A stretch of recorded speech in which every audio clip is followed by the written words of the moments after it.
Hey guys, so welcome to another video. So we're going to begin the new format of whisking the video. So remember that you're going to watch this video and then you're going to answer some of the questions right underneath this video. Make sure you type in your first name, your last name, the period you're in, and then you're going to hit submit and I'm going to get the results. So let's begin. So today we're going to be talking about finding slope. Over the last couple of days we've been talking about how to graph and linear equations. Well, today we're going to be a little bit more specific about that, and it's called slope. What is slope? Slope is just moving on the coordinate plane. More specifically, I want you to remember slope is really the change in y over the change in x, and that's pretty much slope. Slope is defined as, I'm going to show you a new mathematical symbol.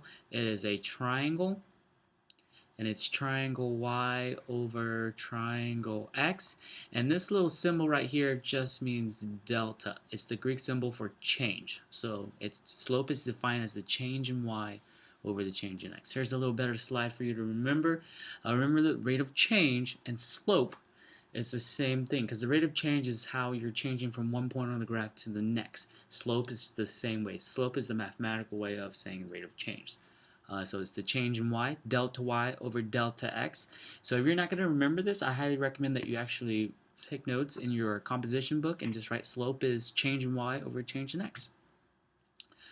Some of you may remember or have already heard, slope is basically the same thing. Since we're talking about the change in y over the change in x, really, slope, it could also, some of your previous teacher might say that, you know what, it's the rise over the run. But really, the rise over the run is still the same thing as delta y over delta x. So a vertical change over the horizontal change, so going up and then to the right or to the left, going down and then to the right or left, that is the same thing as a rise over the run, change in y over change in x.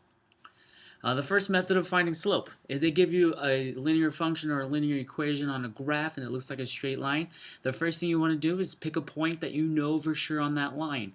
So there you go. And then all you do is you find another point on that line, either to the front or to the back of your previous point, and then just create a triangle, something like that, and you're going to rise, and then you're going to run, and then you just put it as a fraction.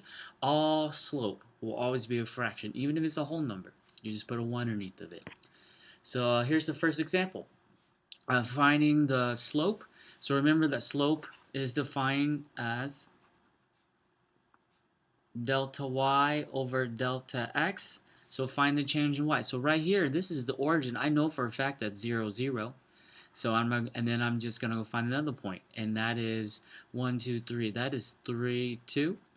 So I know those 2 points. So all I'm going to do is just go rise 1, 2. Going up on the y-axis is positive 2. Going to the right 1, 2, 3. Well, I'm going to the right, which means I'm moving in the positive direction. So that's positive 3. So what is my rise over my run? Well, in this case, I went up positive 2 and to the right 3 units. So what's my slope? Remember that it's the change in y, which is 2, over the change in x, or rise over run, and it's 2/3. And there's my slope. That's how you find slope on a graph. This one's the same. I know for a fact that my origin is right there, 0, 0. My point's not on that line, so let's go to this point. That is negative 1, positive 2. And this is 1, 2, 3, 4. That is 4, negative 1. So from here, I'm going to go down. It's the same idea as rising, but instead of rising, you were falling, which is going to be negative, and then I'm going to move to the right. So all you have to do is count. I go down 1, down 2, down 3. That's a negative 3, so I went down negative 3, and then I'm going to go to the right. 1, 2, 3, 4, 5. So going to the right is a positive direction, so that's negative 3, and to the right is 5, so my slope here is negative 3/5. Again, that's the rate of change, the slope from one point to the other that I know for a fact. Okay, so that was those two previous slides was finding the rate of change on a graph. Now let's talk about finding slope or rate of change on a table. Again, remember right here, that slope is the rise over the run or the change in y over the change in x. So whenever you have a t-table like this, especially a vertical t-table, the left column is usually going to be your x and your right column is going to be usually your y. So right here, pay close attention. From 4 to 7, I'm just going to make a mini little bracket. How do I get from 4 to 7? Well, that's plus 3. And then from here, on the left-hand side, another mini bracket. From 1 to 2, that's plus 1. So we can do it again. That's another plus 3, another plus 3, plus 1, plus 1, plus 1. So in fact, I do have the same slope or the same rate of change each step of the way. So again, go ahead and write delta y over delta x, which equals the change in y is positive 3, and the change in x each time is positive 1. This basically means that every single time y goes up by 3, x goes up by 1. Or every time x increases by 1, y goes up by 3. And I can graph that. If you want to quickly pause this video and do this yourself, that's fine. Let's just go right ahead. Remember, slope is delta y over delta x. So from 3 to 6 plus 3. 6 to 9 is plus 3. 9 to 12 is also plus 3. So I know that's the rate of change is moving the same for y. 0 to 1 is plus 1.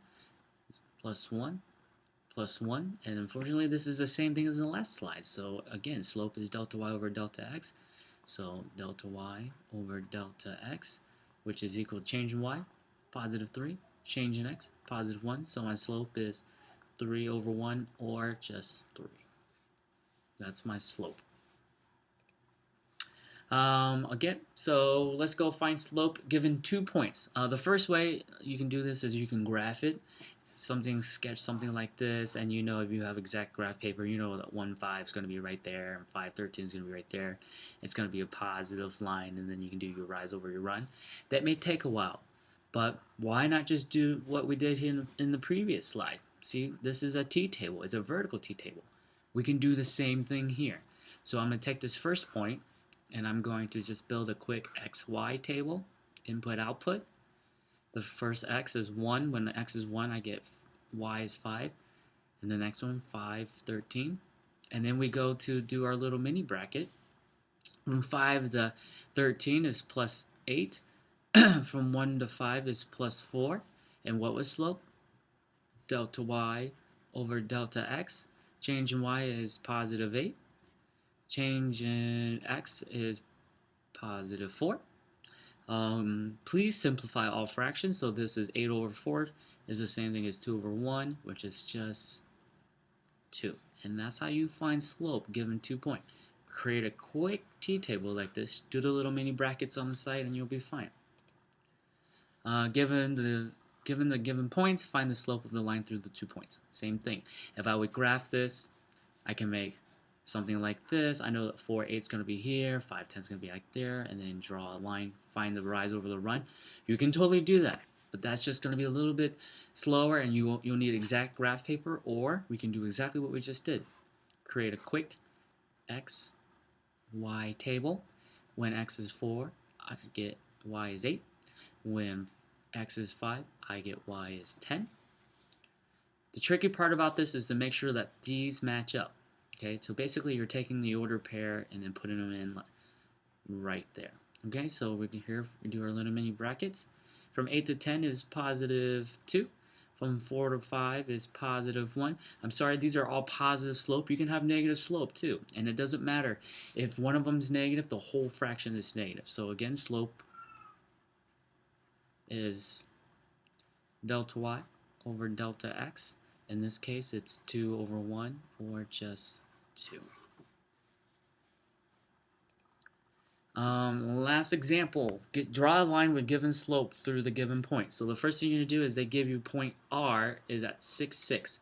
Switch color at 6, 6. So here's 6. Go up to 6 right there. Now I need to draw a line that goes through this point. Well, luckily I have the slope 5 over 2, which is the same thing as the rise over the run, or delta y over delta x. What does the slope really do? The slope is basically your GPS. It tells you how to move on a graph. So all you have to do from here, if I'm going to rise 5, I go 1, 2, 3, 4, 5. Okay, I'm not done. Now I need to run 2. 1, 2. There's my point right there. Okay, and then going the opposite direction, I have to go down 5 and then to the left 2. And what I mean by going down and to the left, mathematically speaking, if I go down 5, 1, 2, 3, 4, 5, and then to the left 2, that's really negative 5 over negative 2. What does that mean? Negative divided by negative will always give me a positive fraction. So there's my second point. What I'm going to do now is I'm going to go in there and I'm going to erase my little mini brackets and just keep my 3 points. I like 3 points so I can make a line. Make them more distinctive right there, right there, right there. And then you're just going to connect the 3 points. Okay, my line's going to be a little bit off because I'm using a special tool, but I can fix that. Scoot it over a little bit. And there you have it. And that is how you graph given the point and the slope. You put that point there, and then you do your rise over your run. I'm going to do one more example. Let's go with negative 3/5 and negative 1, negative 3. Okay, quickly create a quick t-table. X over y, negative 3, 5, negative 1, negative 3. So from here, 5 to negative 3. Well, if I go 5 to negative 3, I know that's negative. 5 to 0 is negative 5. To 3 is another 3, so that's negative 8. Negative 3 to negative 1 is plus 2.